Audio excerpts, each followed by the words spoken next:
It's been nearly a month now since the brutal and unexplained assassination of Ilun Musi, of president of Haiti. And still there has been no, if you will, sustainable, credible arrest of the assassin's plot, or the plotters of why and how he was assassinated. There was some reporting that the members of the assassination group that has been arrested, some 40 persons, are part of an American drug enforcement agency, the DEA. Here in America, but there is no real explanation why the motive has not been brought forward, and nobody has been really, if you were charged with the assassination of President Musi. And his wife, who is recovering from gunshot wounds, gave an interview, and I want to bring that up, and then we'll talk a little bit more about Haiti and the experiences that of what has taken place. But, Mr. Engineer, would you bring up the wife of assassinated President Musi? When gunmen stormed Haiti's presidential residence and assassinated President Jovenel Moïse, just one witness was there when he died. Madame First Lady, how are you? Thank you so much. His wife, Haiti's First Lady, Martine Moïse. Flanked by private security, she agreed to go on camera for the first time with her side of a story that's left her shaken. You have armed security here at this interview. We've been asked and agreed not to disclose the location of where we're talking right now. You're obviously at least thinking about threats to your life. Do you feel like your life right now is at risk? Yeah, it is. Because I wasn't supposed to be alive. In a long conversation that switched between Haitian Creole and English, Moïse described in vivid detail what happened the night her husband was killed. It was around 1 a.m., she says, when the shooting started. It wasn't something small. It was the sounds of automatic weapons. Bullet holes still pockmarked the compound. At the time, she and her husband hid in their bedroom, but just minutes later, she says the door burst open. Gunfire ripped through the air, and at first, only she was hit. Face down and bleeding, she thinks about a dozen men ransacked the room looking for something specific. They came to find something because I heard them saying, "That's not it, that's not it, there it is," which means they found what they were looking for. She doesn't know what they found, but after they did, an attacker approached her husband, at this point still alive and unhurt, and got on the phone. She says that person called someone and described what my husband looked like, saying he was tall, skinny, and black. Maybe the person on the phone confirmed to the shooter that was him, and they shot him on the floor. The president was dead, and the attackers left soon after. Moïse believes they thought she was dead too. Critically wounded, she lifted herself up. When you stood up and you saw that he was dead, did you say anything to him? In my heart, I said something I used to tell him when he was alive. We are married for better or worse, and even beyond the grave. Her left side bleeding and her right arm shredded by gunfire, she's eventually led out of the house by police and comes to a quick conclusion. The dozens of security guards normally on hand to protect the president either let the attackers in or they abandoned their posts. No. There's no other explanation, she says. You're there to protect a president, and the president is dead, and you're nowhere to be found. Adding that she was amazed. Apparently not a single guard was injured. Moïse believes it's part of a much larger conspiracy. At your husband's funeral, you said, quote, "The Raptors are still out there watching and laughing at us." Yes, what did you mean by that? Yes, they are. Because no one is being arrested yet. The people that they arrest is the people that pull the trigger. They won't pull the trigger with no orders. So the main character that we need is the people that paid for that and the people that gave the order. And you think that that person or persons has not yet been arrested? No. The official investigation has led to the arrest of more than 40 suspects, but has still not provided a motive for the president's killing or identified a mastermind behind it all. That has left a vacuum. Haiti flooded with theories about who killed a president who, at the time of his death, was an embattled, largely unpopular leader. Even still, for his widow, this was an unimaginable ending. I never thought that the level of hate ever existed in the country. You never thought this could happen? No. Because your husband did have a lot of enemies. Yes, he did. But I didn't know that they hated that much to kill him.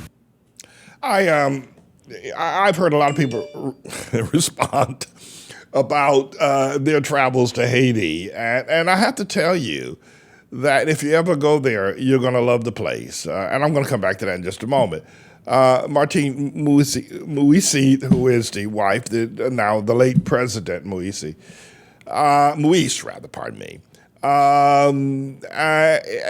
She seems quite calm after such a tragic event. I'm curious as to why they did not kill her.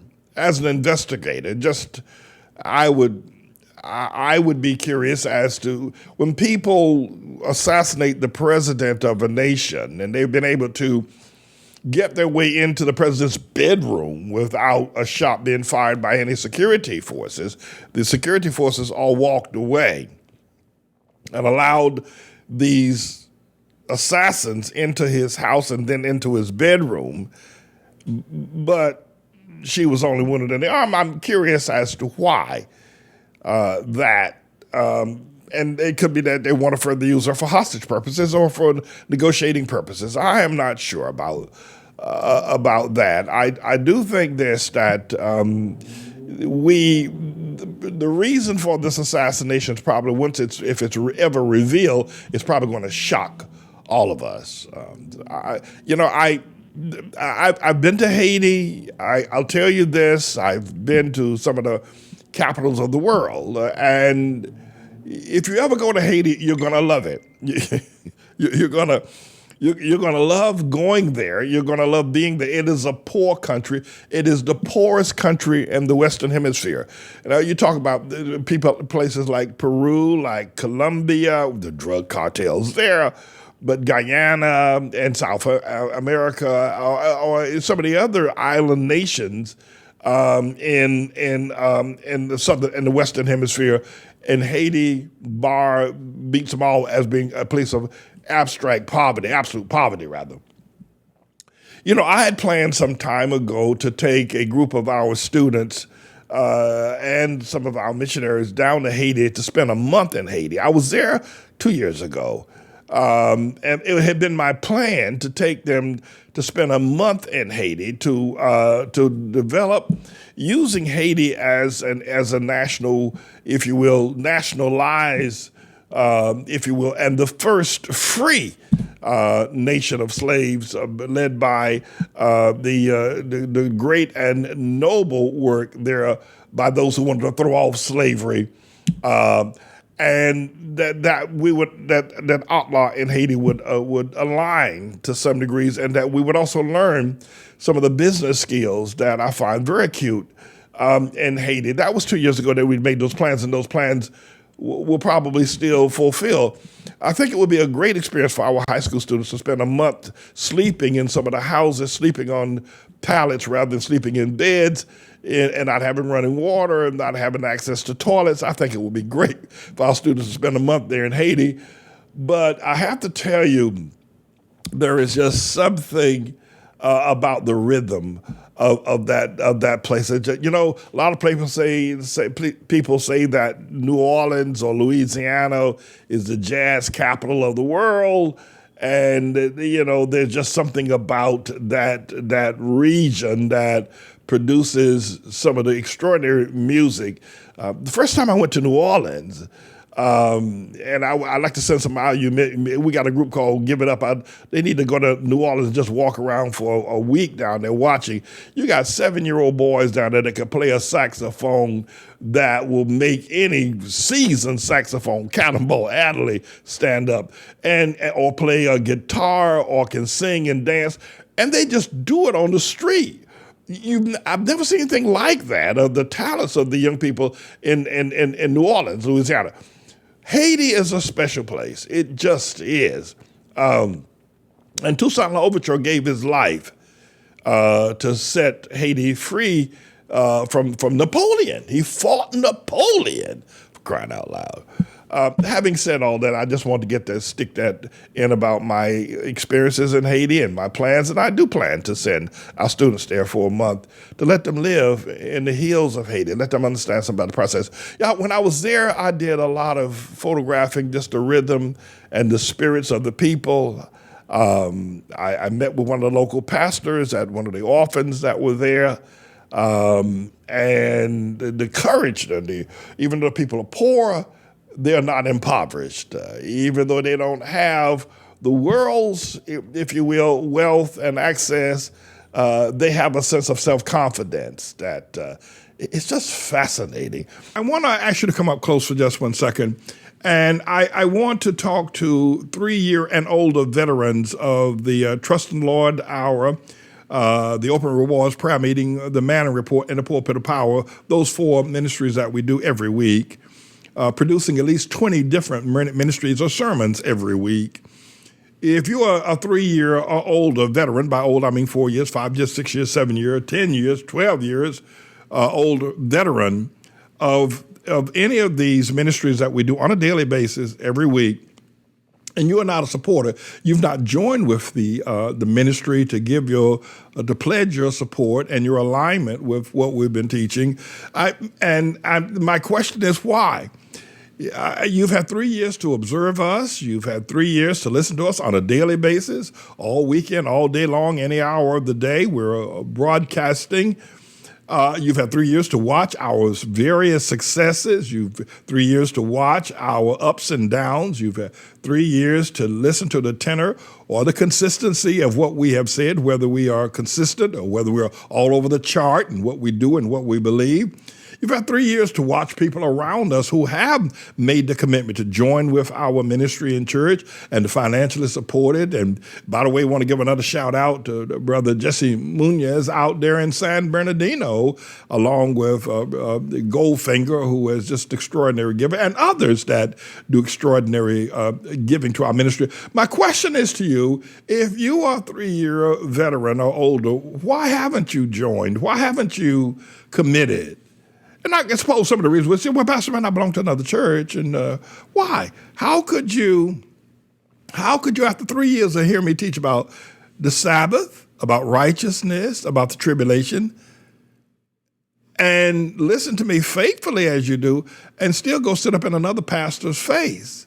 How could you be? It's like a woman sleeping with 2 men. You know, one she likes during the week and the other she likes on the weekend. It's hypocritical. How could you do that?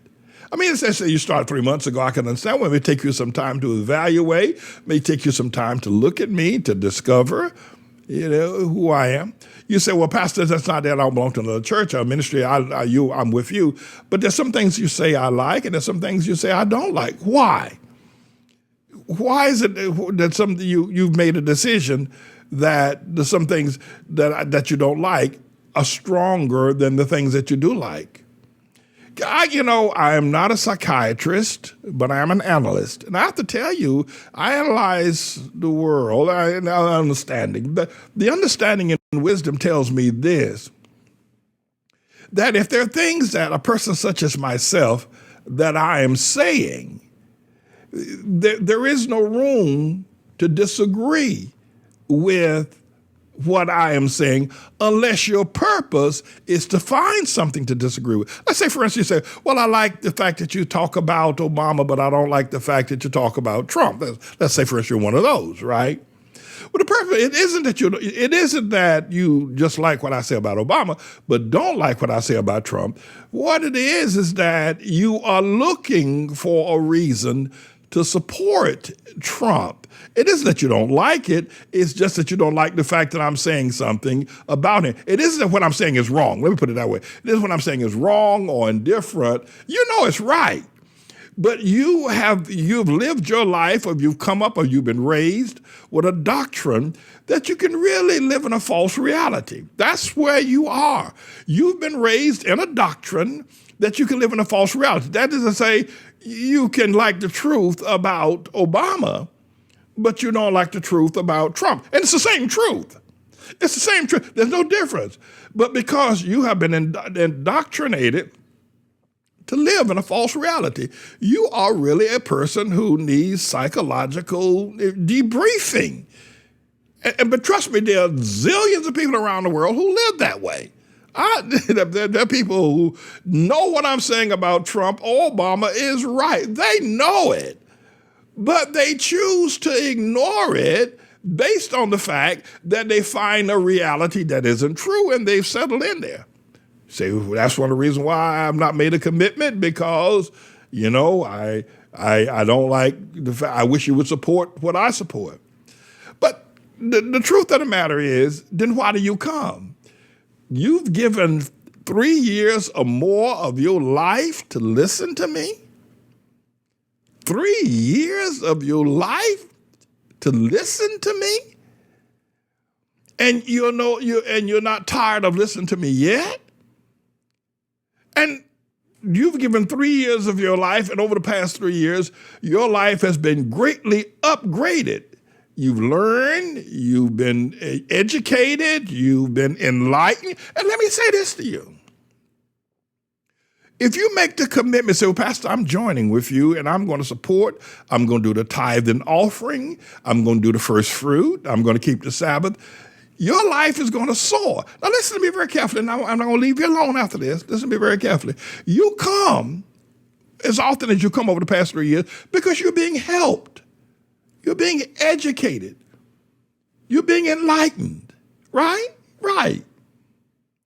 But the thing that you like, whether you say, well, I like what you say about Obama, but I don't like what you say about Trump. You do the same thing with the Word of God, such as you like the things I say, the teachings that I say, the way I explain the Bible, the way I break it all down and make it clear. But when it comes to things like money or tithing and offering or the Sabbath, well, that is also true, but because of your false reality, because you really need a psychological debriefing, because of your false reality, you choose not to believe the tithe or the first fruit or the Sabbath. Now, it isn't that it isn't true. It's as true as all the other things I've said.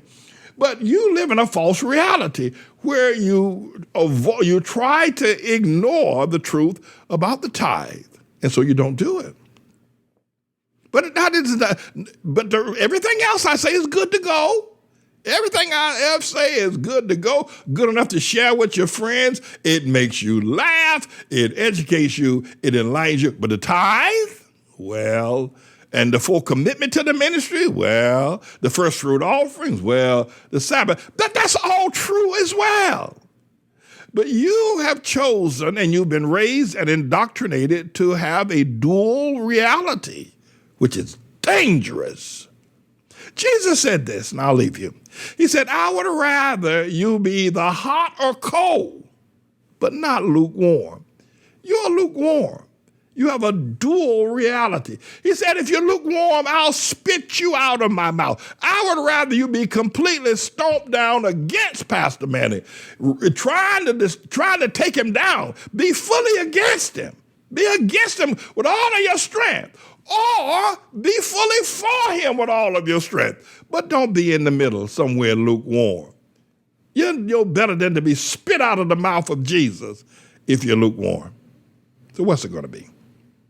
You're going to make the commitment and grow and be even better blessed, or you're going to continue to walk in the lukewarm spit of the mouth of the Savior. I'm James David Manning, everybody. I'm the Lord's servant.